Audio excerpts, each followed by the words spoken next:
Hello guys, and welcome back to the channel, and welcome to this week's weekly recap of the news as has been presented on this channel. A regular fixture now. This is something we do every Sunday. It's like a Sunday glossary magazine that captures 5 curated stories that has been presented on this channel for your Sunday lazy listening. So we get straight into it, but before we get into it, there has been one dominant story, as you know, for the last 2 weeks or so, but we'll try not to focus solely on that story, but of course there will be elements of that story in this montage. So let's get straight into it, and we start off with that story. So the first video that I'm about to present you is Oyo reacting to the EndSARS movement and what happened at the Lekki toll gate. So I am not going to give too much away, so I'll present the video so you can listen for yourself. Hello guys, and welcome back to the channel. So now guys, it is funny how people try to reposition themselves on the right side of history. We all recall, of course, the names, the people that trumpeted Buhari into power. Guys, I bring you this. We are back to Abacha days. The army has replaced SARS. Soyinka reacts to toll gate incident. So this is now Wole Soyinka, of course, one of the champions of Buhari then in 2014, singing all manners of reformation of Buhari, that is a changed character, etc. Anything but Jonathan. I think anybody in Nigeria now will have Jonathan back in a heartbeat, but now he laments as again we are back to Abacha days. The army has replaced SARS. Soyinka reacts to toll gate incident. So now let's not get into the details of what Prof has to say. Nobel laureate Wole Soyinka has condemned the incident that happened to EndSARS protesters at the Lekki toll gate on the evening of Tuesday, October the 20th. Soyinka, in a statement released on Wednesday, October the 21st, said his inquiry so far has revealed that Governor Sanwo-Olu of Lagos State did not invite in the army and did not complain of a breakdown in law and order. The Nobel laureate stated that the federal government has chosen to act in an authoritarian manner and has inflicted a near incurable wound on the psyche of the community. Soyinka, who raised an alarm of Nigerian being back to the Abacha days, also alleged that the army has replaced the notorious SARS unit. So here is now his statement in full. It is absolutely essential to let this government know that the army has now replaced SARS in the demonic album of the protesters. My inquiry so far indicates that the Lagos State governor did not invite the army, did not complain of a breakdown in law and order. Nevertheless, the center has chosen to act in an authoritarian manner and has inflicted a near incurable wound on the community psyche. Need I add that on arrival in Abeokuta, my hometown, I again had to negotiate a roadblock. That went smoothly enough. I expected it and have no doubt that more are being erected as this has been written. C-19 has battered the Nigerian economy, such as it is, for over 8 months. Of course, it is not easy to bring down C-19 under this hail of pellets. Human lives are easier targets, and there are even trophies to flaunt as evidence of victory, such as the soaked Nigerian flag that one of the victims was wearing at the time of his demise. It was a stark contrast to the inclusivity of the protesting family of common cause of earlier days. All inherent beauty of instant bonding and solidarity evaporated. At the roadblock just before Lagos Secretariat, the protesters proved most recalcitrant. In the end, they exacted from me just one offering to the rites of passage. I could sense it coming. I had to come down from the car and address them, and I did. Little did they know what was churning in my mind. This is not real. This is back to Abacha days in grotesque replay. convoke town hall meetings as a matter of urgency. 24 hours curfew are not the solution. Take over the security of your people with whatever resources you can rummage. Substitute community self-policing based on local councils to curb hooligan infiltration and extortionist and destructive opportunism. We commiserate with the bereaved and urge state governments to compensate material losses wherever. To commence any process of healing at all, dare one assume that this is the ultimate destination of desire. The army must apologize not merely to the nation but to the global community. The facts are indisputable. You, the army, opened fire on unarmed civilians. There must be a structured restitution and assurance that such aberrations will not again be recorded. Then both governance and its security arms can commence a meaningful, lamentably overdue dialogue with society. Do not attempt to dictate dialogue. So this is Professor Wole-Soyinka, of course, with his usual pronouncements, heavy on grammar, as we have come to expect of him. But the upshot of it is that he's now stating that this is a reverse to the Abacha regime. But then, of course, I beg to disagree with the honorable professor. This is not a reverse to the Abacha regime. This is a continuation of the Abacha regime, because Buhari had never shown anything other than Abacha-like instincts. He has never been any other way, and by the way, Buhari predates Abacha, so Abacha is the birth son of Buhari, and Buhari now is the continuation of what his birth son is. Birth son, metaphorically, of course, is not directly his father, but then, of course, Buhari is a continuation of what Abacha has always been. It is brutality, it is Yamutu, effectively. This is the only language that Buhari knows, and this is something that has served him all the way through his life. Yamutu, Yamutu, Yamutu. This is just all he knows. He knows no other way. He cannot engage in conversation. This is a guy, when C-19 broke in Nigeria, he hid away in Aso Rock, drinking Akamo and taking his medication. When this protest broke, he is again hiding away in Aso Rock, drinking Akamo and taking his medication. You have to understand that Malam Buhari is a heavily ill man, is a very ill man who is in his 80s and is heavily medicated. This is a guy that takes almost a bucket full of medication just to get out of bed, and this is a guy that floats in and out of lucidity. This is a guy that is not in full possession of his faculties, so you cannot really have any real expectations of him. Anytime that you are seeing Buhari addressing the country in some recorded video or the other, this is under the heavy inducement of very strong medication. This is a man that has just gone through one of the most tasking surgeries in 2015, and this was a man that was in his 80s then. So Buhari is some 84, 85 year old type person who is heavily medicated and very ill. Yeah, we all know that he lost hearing in one ear. We all know that he's unstable on his feet, and we all know that he cannot cohere for any long stretches. So the possibility of this guy addressing the country in a live broadcast is not something that will ever happen, because the moment he attempts that, that is the end of this regime. This was why he ran away from the debates at the 2019 elections, and they just asked Mahmoud Yakubu to just write some results and declare them winner, because of course if Buhari had mounted that rostrum, that would be the end of that election, because as soon as he says good morning when it's the middle of the evening, when it's like 6 p.m, people are already switching off that no, we cannot have this, and no amount of force could have propelled that. So that's why they hid him away from that election debates, and that is why he cannot do a live broadcast, because they cannot trust him to maintain moments of lucidity for that stretch time to facilitate for that.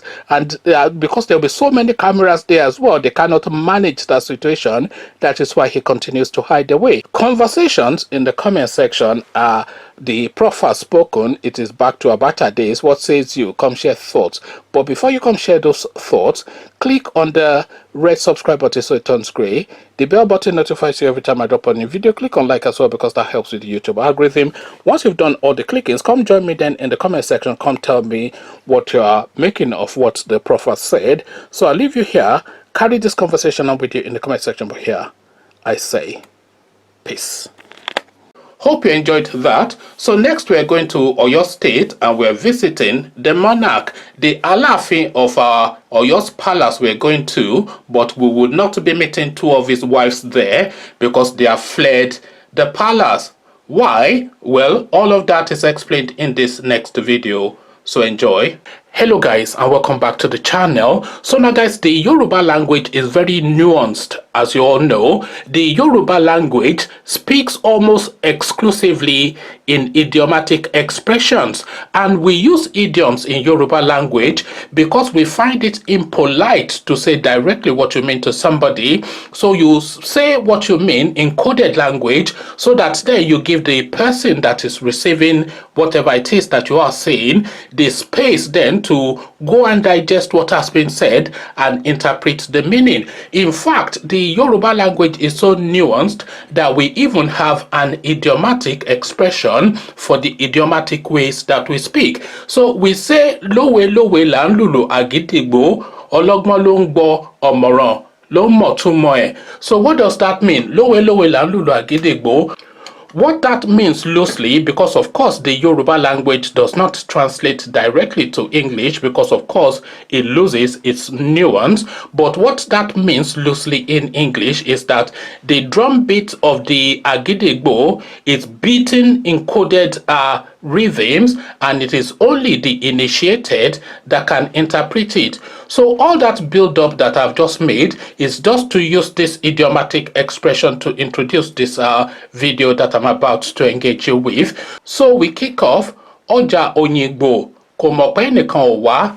Ọjà Òyìngbò kò mọ̀ pé ẹnìkan ò wá. So that's the expression that is the introduction to this particular video. And what does that mean? It means that the Òyìngbò market, which is a famous market in Lagos State, it does not know that somebody has not visited the market. Again, it loses its resonance when you translate it into English, but really what it means in essence is that the Òyìngbò market is so busy. If you did not attend the market on that day, or if whoever does not attend the market on that day or on a particular day, nobody is really aware or nobody pays any cognizance. So guys, I bring you this. Two queens allegedly dump Alaafin of Oyo after he locked one of them up. So all that preamble that I just did is just really to introduce that headline. Two queens allegedly dump Alaafin of Oyo after he locked one of them up. So all Alaafin of Oyo has probably 158 billion wives. So two of them leaving the palace is probably not something he will be aware maybe until 10 years time when he's just asking, oh, I've not even seen XYZ. So this is a man that takes a bride a day, and this is an 80-something-year-old man. So wives are plentiful, but let's get into the reasons why the Oloris have left the palace.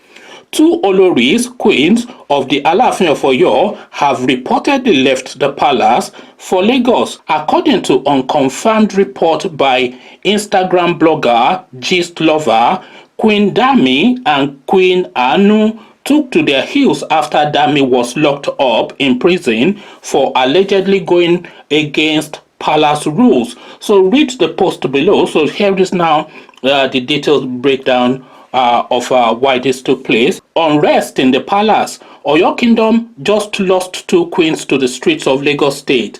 These two queens left Oyo yesterday and got to Lagos around 2 a.m. midnight. According to them, they are tired of the palace and how the king is treating them. They want to follow Queen Ola's footstep, seeing that she is cashing out in Lagos. According to our source, Queen Dami was locked up in the palace prison for like a week as she was said to have gone against one of the palace rules. All her belongings were seized from her. After she was released, she took a few of her clothes and fled to Lagos, together with another queen, Queen Anu. If all the queens they run comot for palace, who go come remain? Make all these queens stay in one place, so I come in peace. So this is now what this person has to say about the goings on in the Oyo Palace. So the Alaafin of Oyo, of course, the image that you're seeing on your screen with just a handful of his many wives. I think the youngest one will be round about in her early 20s, and as I said, maybe perhaps not a wife a day, but this is a man that marries routinely. So I'm not quite sure what banner he's marrying these wives under. I'm aware that he's a Muslim. That is my understanding, and please correct me if it's not, but I am aware that he's a Muslim.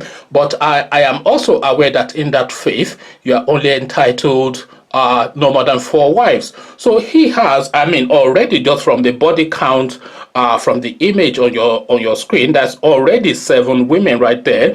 Although if you look at these women, by the way, I digress. If you look at these women, either from left to right or right to left, see if you can spot any distinction between any of them, because they all look exactly the same to me. So he likes that androgynous look, that yellow purple look, and he likes them young. So he likes them young, and he likes them fair skinned, and he likes them of a particular build. So these are just some of his wives. So if he loses 2 of these women, then I'm not quite sure that he will be crying in conflicts anytime soon. So this is a man, of course, that will probably replace them almost immediately, and he would have still married more anyway, even if they are stayed in the palace. But the Alaafin of Oyo, of course, and 80-something-year-old playboy, he used to be a boxer and I think a military man in his first incarnation before he became a monarch. So perhaps this is what gives him the rigor and the vigor to carry on with all these young women. But then, of course, I cannot even imagine myself having to contend with this, and I cannot say that I envy him. But 2 queens flee the palace is the latest development in the Oyo Kingdom, in the palace of the Alaafin. What says you? Come share thoughts. But before you do that, click on the red subscribe button so it turns gray. The bell button notifies you every time I drop a new video. Click on like as well, because that helps with the YouTube algorithm. Once you've done all the clickings, come join me in the comment section, then come tell me what you're making of this king and this revolving door of wives. This is a guy, by the way, that was having to back some Fuji artist away from one of his wives. That was the controversy earlier on, either this year or late last year. But then now, the latest controversy now is that 2 wives have fled the palace. So I'll leave you here. Carry this conversation on with you in the comment section. But here, I say, peace. Hope you enjoyed that. So we're back with the EndSARS movement and the fallout of it again. Abacha-Fayose, we're going to this time around. He has a peculiar take on it, as it is wont to do. Speechless speech is how he described Buhari's response, but all of that is detailed in this next video. So enjoy. Hello guys, and welcome back to the channel. So now guys, he had disappeared from the landscape for a while. Now he resurfaces. Peter the Rock I am talking about. Guys, I bring you this. Fayose blast Buhari over speechless speech. So speechless speech, of course, a language that can only come from Fayose, somebody that has been hiding away since he left Ekiti State, trying to hide away from the EFCC. The last time we saw him, he was in the Caribbean dancing calypso with pretty young girls, but he resurfaces again as again Fayose blast Buhari over speechless speech. So now let's now see what Peter the Rock has to say to the Malami. Former governor of Ekiti State, Ayodele Fayose, on Thursday expressed disappointment with the broadcast of President Major General Muhammadu Buhari retired on Thursday night. Fayose, in a tweet, described Buhari's broadcast as a speechless speech, said, "I warned Nigerians." Many Nigerians had in the last few days been calling on President Muhammadu Buhari to address the youths who had been protesting against police brutality under the banner of #EndSARSNow demonstrations in many parts of the country. Nigerians also expected the president, in his capacity as the Commander-in-Chief of the Armed Forces of the Federation, to answer the pertinent questions about the events that culminated into the deployment of troops on unarmed youth at Lekki Toll Gate on Tuesday night, but Buhari was silent on the matter.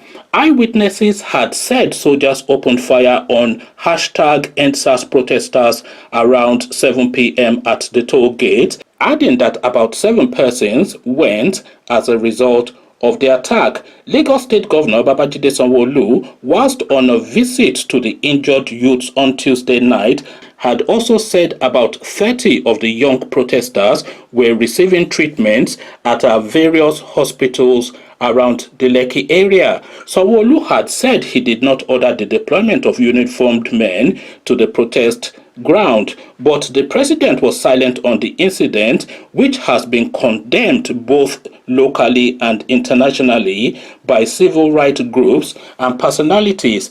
Earlier, Fayose had said life does not matter to a clueless leader whose only fulfillment is that he is called Mr. President. He cares about no one except himself. So there's absolutely no disputing that last comment made by Fayose, and this is something that I've said repeatedly in various other words and various other ways on this channel. This guy Buhari, he doesn't give the littlest damn about anything beyond himself. I doubt even if he cares about his own family as much as he cares about himself, and is ready to waste half of the Nigerian population in order to continue to have his dominance over them. This is all he's interested in, just the importance of the position, so he can go to the Arab world and they can pat him on the back and say, well done, you brought us 200 million of the Africans. So this is really all it's all about, and there's absolutely no disputing that. But of course, this is not known widely to Nigerians, but it is becoming known to them now. If you listened to the speech of Buhari, and if you haven't listened, the speech is on this channel, so just scroll through the playlist and you'll see the speech. If you listen to the speech of Buhari, is an effective get lost that is saying to the Nigerian people. He's saying get lost, and I will deal with you if you don't behave yourself. That is all he said. There was no contrition, there was no level tone. It was aggressive, it was punchy, and it was threatening. This is all he had to say, and this is exactly who he is. He has always been like this, of course, and the only thing that could have doused him down a little bit is to hear a different voice other than his own. But the voices that Malam Buhari surrounds himself with are the voices of his own. So he's surrounded by Abba Kyari and Maman Daura and what's the other one from Kwara, and all of these Ahmed, what's his name? The customs guy. He's surrounded by Hausa Fulanis, which is a singular, not even Hausas, but mainly Fulanis. He's surrounded by Fulani, which is a singular voice within the multiplicity of voices within the Nigerian space. So if they continue to say to him, pelt them and flog them, he will continue to pelt and flog them, because his instincts traditionally was to pelt and flog anyway. He was always like that. So they are only telling him to listen to his own instincts, and the voices that could tell him otherwise are not there. There's no Igbo voice within the Nigerian presidency. There's no Yoruba voice. And please forget, anybody that mentions Oshibanjo in the comment section, I will block you permanently, because Oshibanjo is just a T-boy in the structure, in the structures of that place. So there's no Igbo voice, there's no Yoruba voice, there's no Niger Delta voice, there's no Middle Belt voice, there's no there's no other voice within the Buhari structure other than Hausa Fulani, and they feed on his paranoia that it is a battle between the Hausas, the Igbos, the Yorubas, and the Fulanis. And now that he has dominion,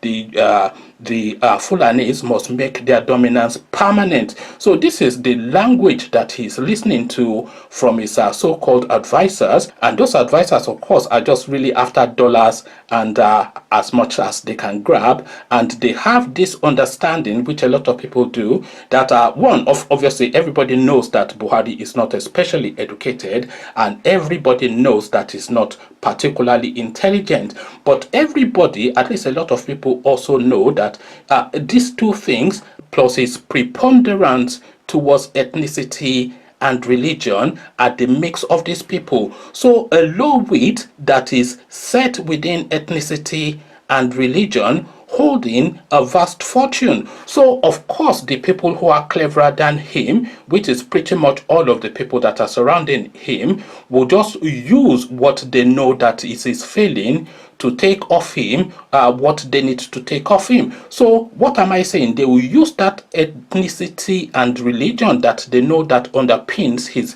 being to unlock him and then tie him down, because he's held hostage. By the way, you have to understand, Buhari is held hostage in Aso Rock by the tribal people of his Fulani, whatever. They've held him hostage, not physically but mentally. His mind is held hostage because, of course, they've fed into his paranoias, which are easily identifiable, and they have escalated it for him to the point that he's now at that point that he sees enemies everywhere. So this now end police brutality and end corruption that the Nigerian youths are saying, he is understanding it as a Yoruba agenda led by Tinubu and the Igbo agenda led by Ohaneze and IPOB, etc., out to topple his Fulani regime. You recall how they rolled out the DSS on the Senate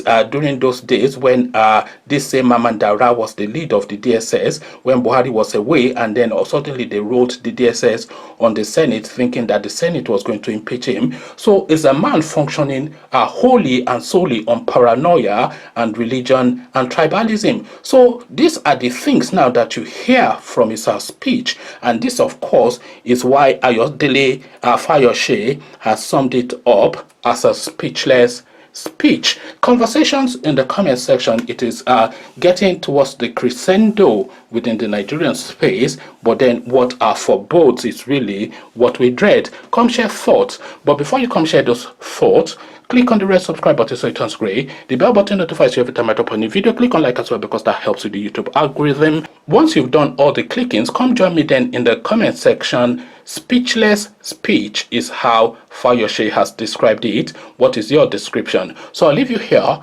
Carry this conversation on with you in the comment section, but here I say peace. Hope you enjoyed that. So next we're going to Zamfara State, and we're speaking about resource control. So Zamfara State, of course, one of the states in Nigeria, and some of you may or may not know, but that state is actually vastly rich in gold. You only have to dig 1 feet into the ground and you come across gold. But what is happening to that gold? Well, all of that is detailed in this next video. So enjoy. Hello guys, and welcome back to the channel. So now guys, this video speaks to the very heart of the problem that afflicts the Nigerian state. The problem that afflicts the Nigerian state is singular, and it is resource control. So the problem of Nigeria is not really corruption. Corruption is just a symptom of the real core problem that the Nigerian state has, and that problem, if you boil it down, it can only condense to resource control. Guys, I bring you this. Senator Omo Agege faults Zamfara government sale of gold to the Central Bank of Nigeria. So there you have it right there. The resource that has sustained the Nigerian state pretty much for the last 60 years has been the Niger Delta oil wealth, which Nigerians have claimed as commonwealth of the state. So the oil fields of the Niger Delta has been what has been sustaining particularly the Malami in the lifestyle that they did not know before, but they have now discovered off the back of that Niger Delta oil wealth. So the Niger Delta oil wealth, as I said, they have claimed as Commonwealth of the Nigerian state, but it looks as though the resources, and by the way, let me just pause to digress for a moment. A lot of people go around saying there's nothing in the north, there's nothing in the north. That is absolutely untrue. There is plenty in the north in terms of resources, mineral resources. The whole of that Zamfara state is just filled with gold, more gold in Zamfara state than there is in Ghana, and certainly in Elisha. The whole place is just, you only have to dig a foot in the ground to come across gold in Zamfara state, and the gold in Zamfara state is enough to insulate even the economy of Nigeria. So vast wealth in that state. If you go to Borno, they have gold, they have precious gems like emeralds and stuff like that. So there's vast wealth in the northern part of the country. But of course, the wealth of the northern part of the country, the wealth in the northern part of the country is, alas, apparently not for the Commonwealth, but for their own use. So the Niger Delta oil fields are Commonwealth, but the resources in the north, they get to sell it to the central bank, because of course the Niger Delta is not selling their oil to the central bank. No, the government of Nigeria just takes it off them, and then they get dealt with if they show any resistance. And if you don't believe me, go to Ken Saro-Wiwa's house and make inquiries. Again, the headline: Senator Omo Agege faults Zamfara government's sale of gold to the central bank. So now let's now see how the maize Steeler goes about describing this. A constitutional crisis may arise as a result of the recently publicized move by Zamfara state government. Senator Ovie Omo Agege has frowned at the move by authorities in the northwest state to sell gold to the Central Bank of Nigeria. The Deputy Senate President stated that the act is wrong, unconstitutional, and should not be encouraged. Senator Ovie Omo Agege, Nigeria's Deputy Senate President, has kicked against the recent sale of gold bars by Governor Bello Matawalle of Zamfara State to the Central Bank of Nigeria. Omo Agege, who is from oil-rich Delta State, made his grievances known during Senate plenary on Wednesday, October the 14th. Senator Omo Agege is concerned about the sale of the gold to Central Bank by Zamfara State. His words: "They don't sell oil in any of the Niger Delta states. I am wondering why the governor of a state should be selling gold bars from Zamfara State to the Central Bank of Nigeria." The Zamfara State government's announcement that it would sell its gold to the Central Bank sparked outrage in the country last week. Many Nigerians frowned at the move, wondering why the state is handling its own resources when the situation is different in the southern parts of the country. The outrage also sparked renewed allegation of nepotism against the Buhari administration, which many critics have highlighted since 2015. On social media, many Nigerians voiced their concern about the move, saying it sends the wrong signal to the oil-producing states in the country.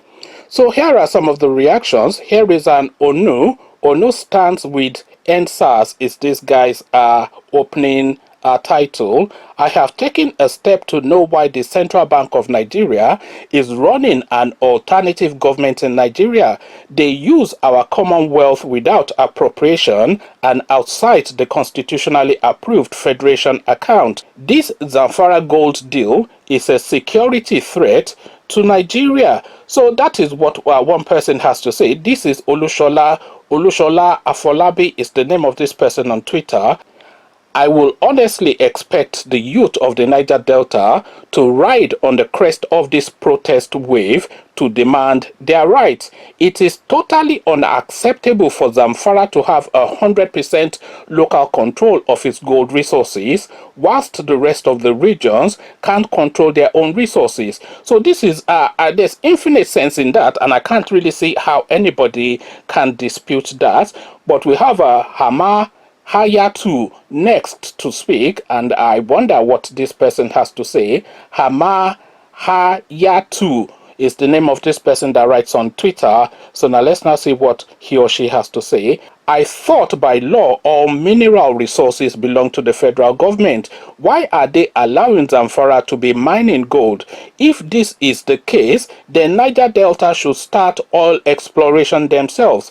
Clear double standard by the federal government of Nigeria. So this is the situation now that we find ourselves in. So this is now the thing now, because I said that the problem really with the country is resource control, and you can now see it now. So how would these people not continue to have the whip hand over the southern regions when one, all of the oil billionaires in Nigeria are from the north, and the richest of them is Ndimi, the in-law of Buhari, because Ndimi, of course, a man from Borno, his son is married to Buhari's daughter, and this Ndimi just coincidentally also happens to be the richest oil baron in Nigeria. You go do the calculations, but whilst you are doing that calculation, also factor in the fact that Malam Buhari had made himself the Minister for Petroleum right from the inception of his regime till date. So that you know what is going on there.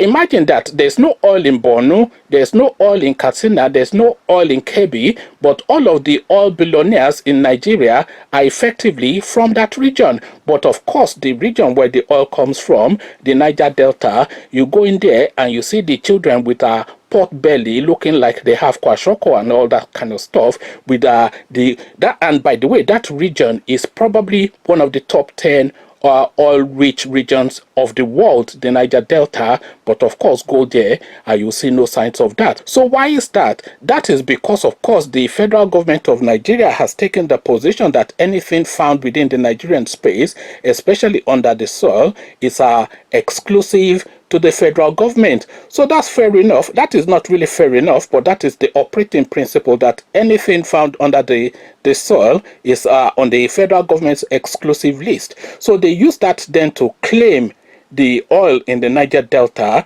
and then of course give all the oil wells to themselves and their clans. So that is the situation we find on the ground. But the same principles though don't seem to apply in Zamfara state, where there's plentiful of gold in that space. Not only is the gold mines, the gold fields of Zamfara, not only are they not being given to the southerners to counterbalance, they are not even being taken by the federal government themselves. The Zamfara state government has taken ownership of all of the gold in that space and has the effrontery now to sell it to the Central Bank of Nigeria, where all the oil money that they are taking under the federal ownership in the Niger Delta is also going into. So the oil money that they are getting from Niger Delta is being used to buy the gold that is being mined in Zamfara state, in a country where all of the resources are meant to be owned by the federal government. So you see now that it is resource control really that we're battling with,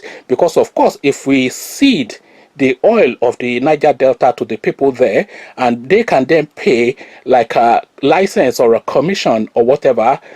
So the permutations in Nigeria is actually wrong.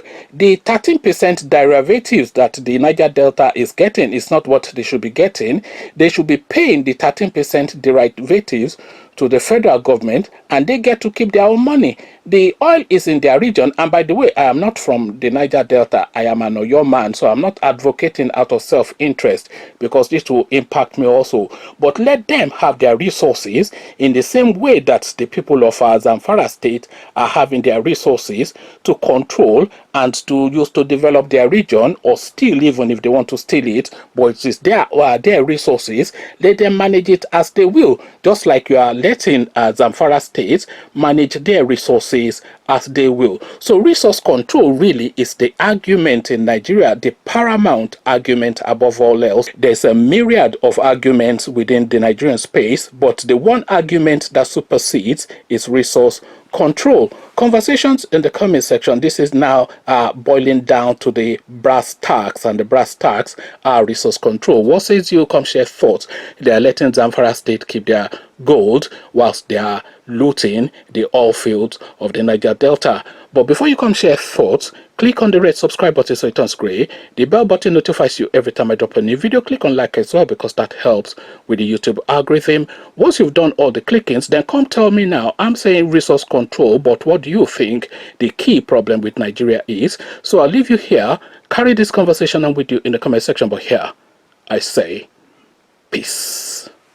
Hope you enjoyed that. So finally, we're rounding off with the NSAS movement again, but a different twist. So the protests are going on the streets, as you're all aware, but the protest is not just isolated or singular or limited to the streets. The protest against what is going on in Nigeria at the moment, because the NSAS, of course, goes beyond police brutality. So the protest against the state of being in Nigeria at the moment goes beyond the streets and into cyberspace. So there's been now movement against the website of the Central Bank of Nigeria, and all of that is detailed in this next video. So enjoy.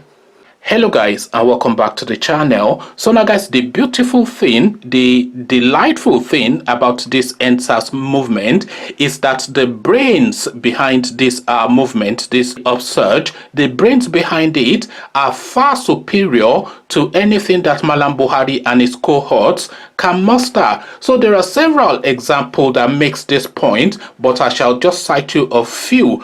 So whenever you listen to any of these protesters being interviewed, the language is not only crisp, the logic and the intelligence of how that movement is being articulated is near faultless. So well spoken, well educated is immediately the thoughts that you have whenever you listen to any of these young people leading this rally. So that's the first point. So they are not being aggressive, these NSAS protesters. They are not being disruptive, and they are not even being unruly. In fact, they are so abiding to the point that they go there with their food and drinks, and at the end of that rally, they tidy up. They pick up the litters, they take away their plastic bottles and dispose it properly. The other thing also is that these people are making full use of social media. So everybody is there live streaming with their phones, which then backs Malam Buhari to the wall, because of course he is just looking for that small window of opportunity to launch the Fulani elements in the army at these people and mow them down. We know that AK-47 is the one call that Buhari has. He only has trust in that military approach and nothing else. He's a man of force and no other means. So they are removing that force element from him. And you will notice also that this Malam Buhari now and his cohorts, they tried to sponsor some thugs to infiltrate these rallies to try and attack them, hoping that the rally will attack back, or for them then to have reasons to send the troops in. But the organizers, or the brains, because there are no real organizers behind these rallies, but the brains behind the rallies have also anticipated that. They made sure to live stream these thugs as they were coming and to quickly apprehend them and stand them down and disarm them, and then of course present them to the media, to the point that some of the people, the thugs that were hired, actually stated that it was a Fulani man that was the head of a motor park in Abuja that actually gave them 2,000 naira and launched them at the protesters. So that continues, but then as I said, the intelligence behind this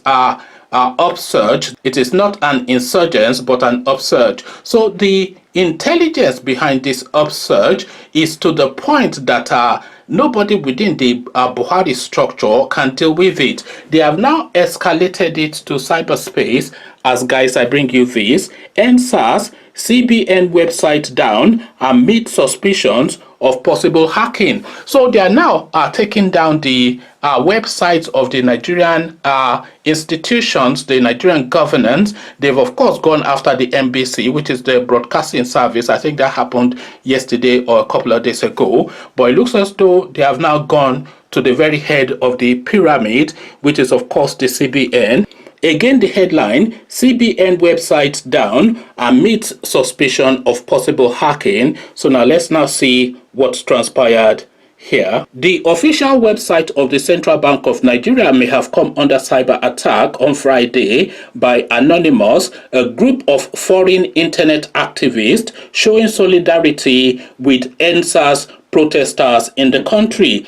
The group has previously attacked the websites of several government agencies, including the police and the National Broadcasting Commission (NBC). On Friday night, the hackers confirmed the attack on CBN website, saying it was a cyber campaign against the Nigerian government.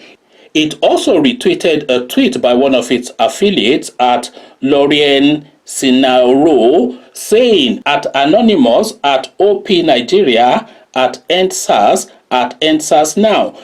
The Nigerian Central Bank website has been taken offline, and then it goes on to give the website of the Nigerian Central Bank, so cbn.gov.ng, then dash Tango down. The Apex Bank's website on Friday night displayed the message 500 internal service error. There is a problem with the resource you are looking for and it cannot display. So these people, the Malam Buhari, it has no concept of anything, and this is really why the Nigerian constitution states that the president must have a minimum of a school cert, which of course we all know that Malam Buhari does not have, and that not having that school cert is what has been impacting on Nigeria since 2015, because this guy now, he thinks he has been elected as the ruler and emperor of a fiefdom, and he thinks that the Nigerian citizens are his subject. And I say elected, of course, this guy has never won any election in his life. He intimidated Goodluck Jonathan out of office, and of course we all saw what happened in February 2019 when Mahmoud Yakub just wrote results and declared him president, and what is his name, Tanko Mohammed, stamped it, and it was fait accompli. So this guy has no concept. His only concept is how much he can steal.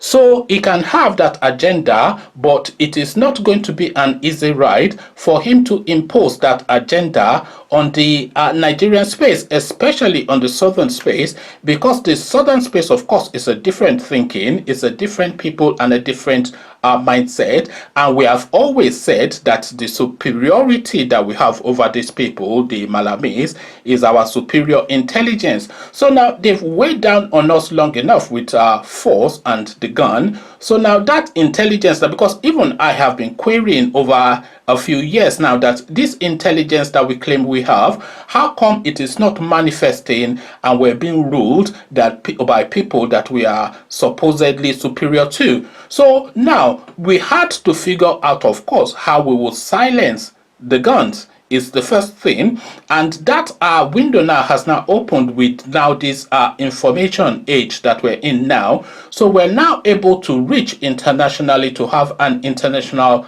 presence, and then to use then the intelligence and the education that we purport that we have to counter these people who have only ever had one system, and that is of course the rule of force. So it's the pen and the sword, that classic battle that is immemorial, playing out on the streets of Nigeria, and it looks as though the pen has taken down the monies of the sword. Conversations in the comment section, it escalates this EndSARS movement. The central bank website has been taken down, and of course the police and the Nigerian Broadcasting Services websites and facilities have been hacked as well. And by the way, this speaks to corruption as well, because these people would have taken hundreds and hundreds, if not billions of dollars to say that they are building cyber security and firewall, which of course they don't have. They'll just go and buy some $50 website from Amazon and run it on some computer and say that is the $100 billion. But this now hacking that has taken place, although it is a victory for the pen, but then of course you have to know that a criminal mind always has an advantage because it has no filtration of morality. So now when the dust settles on all this, it is another 5, 10, 20 billion dollars now that they will put in their pocket, claiming that they want to double secure the website, and that is the end of another round of money. But it's a chess game now between the young people, the Yorubas and the Igbos, and the oligarchs, the Malamis and the Fulanis. How does it play out?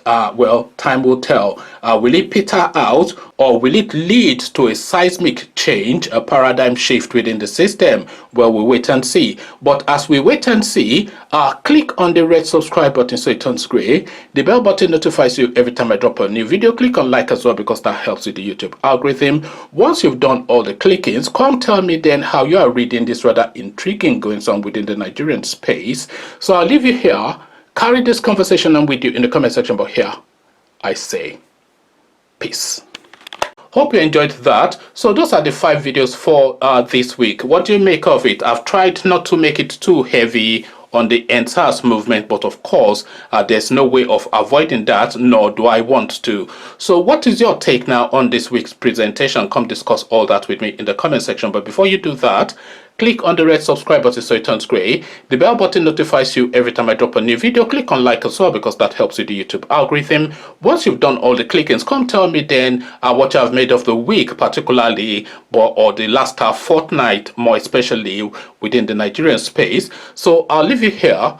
Carry this conversation on with you in the comment section, but here I say peace.